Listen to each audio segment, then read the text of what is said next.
So we'll start with introductions. So my name is Kelli Considine. I work at the Virginia Spaceport Authority, and I'm in the education department. So my title is Education and Talent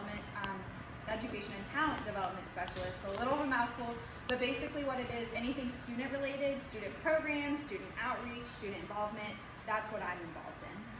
So I'm gonna go ahead and get started into first, who in the world is VSA? So who's heard of us? It could be one little thing. Okay, awesome.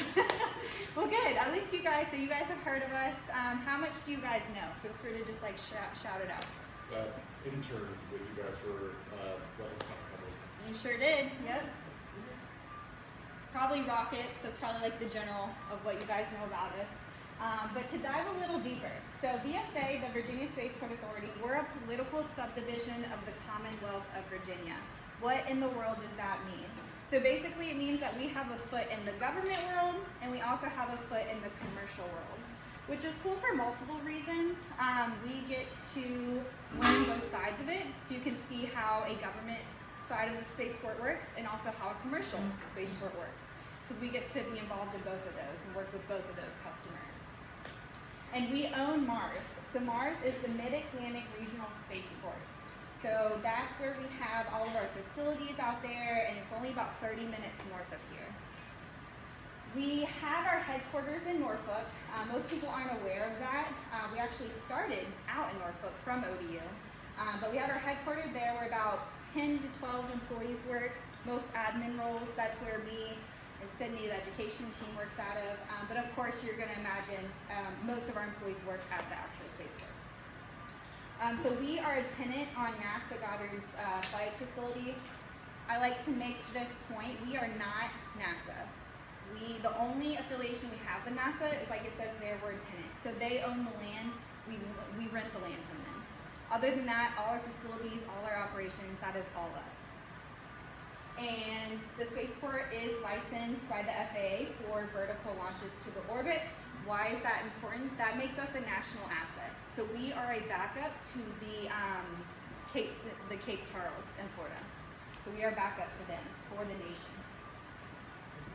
All right, and then I'm going to show you guys the video that summarizes VSA.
overview in a nutshell, as much as you can put a whole spaceport into a nutshell, that is us. But I love that video because it does highlight the main important parts of what we do, why we're established, and also our facilities. So speaking of facilities, I'm going to go into the different facilities we have, because a lot of people think this spaceport, they think that we just have the launch pads, which they're a huge part of what we do, right? But we have a lot of other facilities that do make us stand out, that provide other opportunities for aerospace endeavors. So this is, again, just an overview of all our facilities, but we'll go a little bit more into detail. So we'll start out with the launch pads. As an overview, we have 4 launch pads. And this is pad A. So pad A, that was our first launch pad that we built. It is a liquid propellant pad. We have turned it into a multi-user capability pad, meaning that we can have more than one customer in there. It used to be where we just had one customer, and that was probably, I don't know if you guys are familiar with the launches that happen around here, but those are those big ones that go to the International Space Station. So that's what we were doing off of pad A, and now we've made it to where we can accommodate other customers as well. And then pad B, that's going to be our solid fuel launch pad. So some of the missions we've done off of there are mainly our Minotaur missions, and those are just some fun facts about the Minotaur launches, but that does accommodate small and mid-class rockets the same way that pad A does. Going to pad C. So this one was very impressive because we were able to get this from the groundbreaking to up and running. We got this done in 11 months. So we work with Rocket Lab on this pad, and they launched their Electron rocket off of that. And this is also a liquid propellant pad. And this is the pad where Rocket Lab's first and only, their first launch happened on U.S. soil. And pad D, so this is the one that is under construction, and that's our 4th launch pad. We're partnering with the same company, so Rocket Lab, and their Neutron is going to be off of that. And I don't know if you noticed from pad C, okay, it doesn't show the stats, but the Neutron rocket's going to be a lot bigger than the Electron rocket. So we are very excited for this one to be for when it is going to be up and running, but that's pad D. All right, now going into our other facilities that you guys probably aren't as much as aware about. So we have our PPF, or our payload processing facility. It is the newest of its kind in the United States. So what happens in there? Does anyone want to take a guess? It's in the name. I'll give you a hint. So we integrate the payload of the rocket in this building. The picture doesn't do it justice. This is a massive building. So it has the capability where rockets can either be set up vertically or it can be horizontally. And we do have the capability so multiple users can be in here. So there's 1, 2, 3 sections. And in there, that's where the customer, they'll put their rocket, and then they'll integrate the payload of the mission into the rocket. I have a question for you. Yeah. So I believe, to try to get an idea of the scale of the building, correct me if I'm wrong, but that blue square next to the smaller of the 2 doors, that little blue square there, that's a standard sized door. Yeah. That's a normal door, just to see how big that building is. Yeah. I remember going in there, and it was a catwalk at the very top, and it was hard to walk. Yeah. Yes, that's a good reference. So that is an average door, and you can see just how big it is. All right, and then our UAS airfield, so our unmanned aerial system airfield, that is basically where we do drone testing. So we have customers that come out there. They range from maybe just like a commercial customer, or we also have like Navy SEALs come out there and do experiments with their drones. So this is one of our facilities that has gotten very busy lately. We're very excited about all the customers and business that is happening on here. Just some stats on here. So it's 3,000 feet by 70 feet on runway, and full power and communication suite. There is a ready room, and then you can see here, this is the hangar. So that's where customers can go in, they can relax in there, they can set up their controls in there. So we have a lot of different facilities that can help accommodate their needs and just help keep them comfortable. All right, and then this is what we call MarsCom. It's our Mars Command Facility. We have inside of there, it's mostly where a lot of people work out of, kind of think of like office space, but it's unique in that it has a launch control room, which is essential for Mars ground infrastructure operations, and then also the security upgrades that we have in there are top of the notch, so those are some of the things that do make the building stand out as well. And it's super close, so it's only 8 miles from the launch pad, so if we need to get there fast, we can. All right, now what we came to talk to you guys about. So I tried to give you not too detailed overview of who we are, what we do, facilities we have, but I want to talk to you guys about student opportunities. So with college, we offer internships. What's unique is that we offer year-round internships, so you don't have to wait till the summertime to intern with us. We offer it in the fall, we offer it in the winter, in the spring. So we offer that. I will say our winter one is filled up, so it looks like our next one would be for the summer. So I would say keep an eye out for that. And I'll show you guys at the end how to apply, how to get to the website, all that good stuff. Another thing is the variety in positions available. So don't think just engineer. You have to be like engineer focused courses, or that's the path you think you're taking.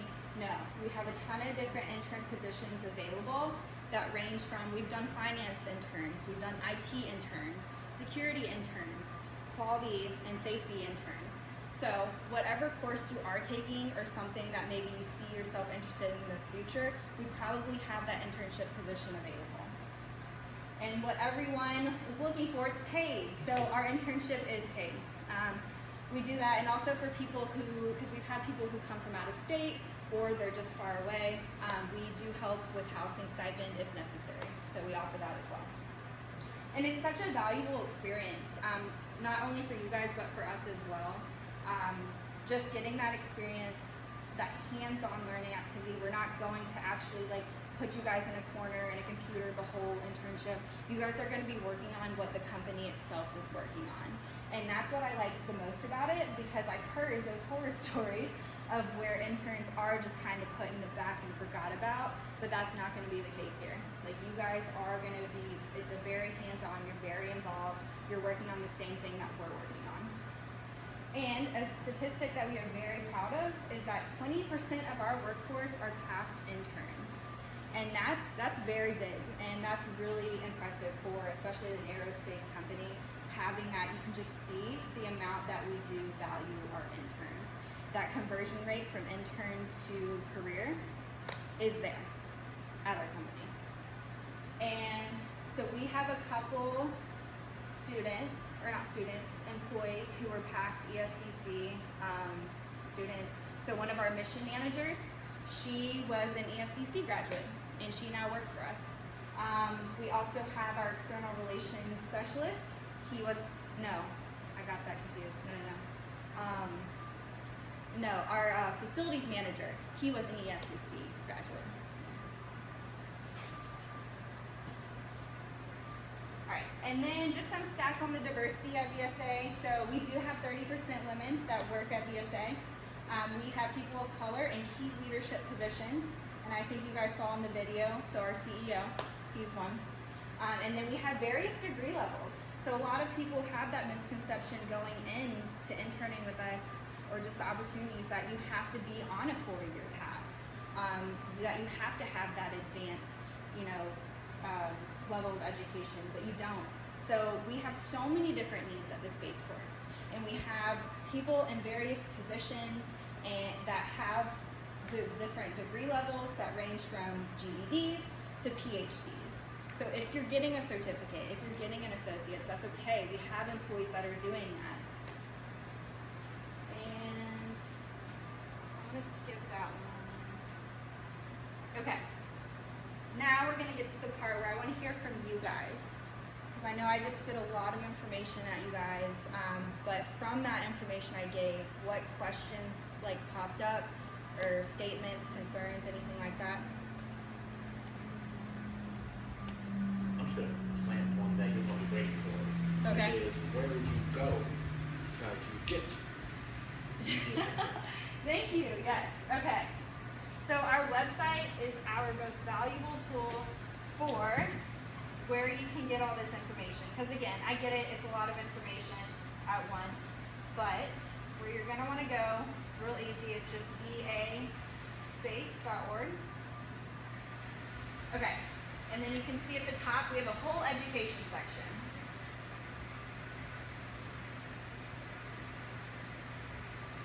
Alright, and then you can just scroll down. This is, if you have time to, this is a good video to watch because it tells you about all the education opportunities that are happening at VSA. Now it does include like high school opportunities and stuff like that, but I think it's a really good video that highlights everything basically education related at VSA. And keep going. So that's for high schoolers, but if you keep scrolling down, you can meet with staff.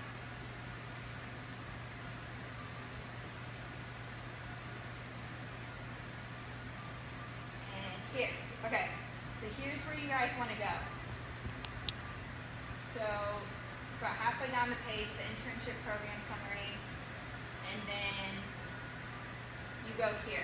So this is where we'll always have up to date the positions that we have available. So you can see we don't have anything in Norfolk, but let's just say we're applying for the engineer one. It'll tell you what to do. And it's really simple. We try to keep it like easy. We're not trying to trick you guys or make things hard for you all. So what it is, it's emailing us your resume and cover letter. That's very important. We do read the cover letters, so put as much effort and show your passion in that cover letter, because we do read those, because that's what makes you stand out from everyone else. And then any like references you want to include, you can include those as well. But those are the big things that you email to us, and it's just internship@vaspace.org. I hope that provides guidance for you guys. Any other questions?